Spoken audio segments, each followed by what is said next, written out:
I'm Rick Kaler. Thanks for joining me. Last year I reached a significant milestone. I reached the age to be able to withdraw money from my IRA with no penalty. And that's age 59 and a half.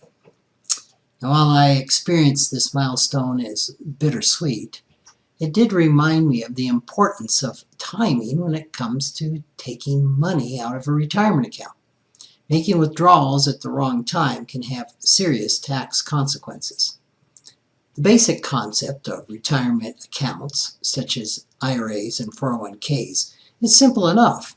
While you're working, you put money in, and when you retire, you take money out.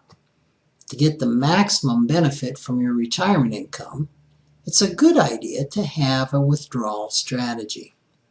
The standard approach to withdrawing retirement funds usually follows this progression. First, if you're over age 70 and a half, take any required minimum distribution called an RMD from your traditional IRA or your 401k retirement accounts. Second, or first, if you're under 70 and a half, spend down the funds from any investment portfolio that are not a part of a qualified retirement plan or a tax-deferred annuity. The reason for tapping these accounts first is that the total liability on your income tax is going to be much less than the funds withdrawn from a retirement account or an annuity. Next, start withdrawing from the tax-deferred accounts like the variable or fixed annuities or retirement plans like your traditional IRA or 401k. In those plans, the gains are taxable as ordinary income. Even the principal in your IRA or 401k is taxed as ordinary income. Finally, withdraw from tax-free accounts like Roth IRAs and 401ks. Now, this strategy is a good starting point, but a more nuanced plan might be a better way to help you make the most of your retirement income.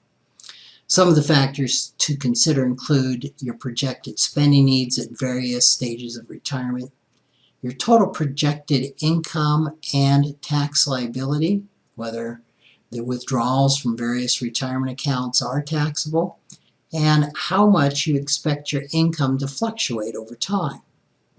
It's important to pay attention to your tax bracket on a year-by-year basis. For example, let's suppose Liz and Frank are a retired couple who expect their total 2015 taxable income to come from Social Security and investment income, and they think it'll be just under $60,000. This puts them in the 15% bracket. The top limit for that bracket in 2015 is $74,900. It might make sense to fill up that bracket by selling appreciated assets with a $15,000 gain, because the capital gain is going to be 0%, or withdrawing another $15,000 from a traditional IRA and paying ordinary income taxes at the 15% rate. This would be especially a good idea if Frank and Liz expected their taxable income to go up in 2016. Perhaps one of them will have to start making required withdrawals from a pension plan, or they'll have income from selling their home or a small business. On the other hand, if they are in a higher tax bracket today and expected their taxable income to go down significantly in 2016, they'd want to wait until then to take the money out of their traditional IRA. Another strategy for a year when you're in a lower tax bracket is to convert some of the funds in a traditional IRA to a Roth IRA. You pay taxes on the withdrawal at the lower rate, and future gains in the Roth are not taxed. These are pretty simple and generic examples. Any withdrawal strategy, though, really needs to be designed with the help of a tax advisor who's aware of your particular needs. But the key is to plan ahead. It's necessary to do a trial balance and tax estimate toward the end of the year, so you have some time to make those changes. You make the withdrawals or the conversions. Saving for retirement requires us to think strategically and to consider the future.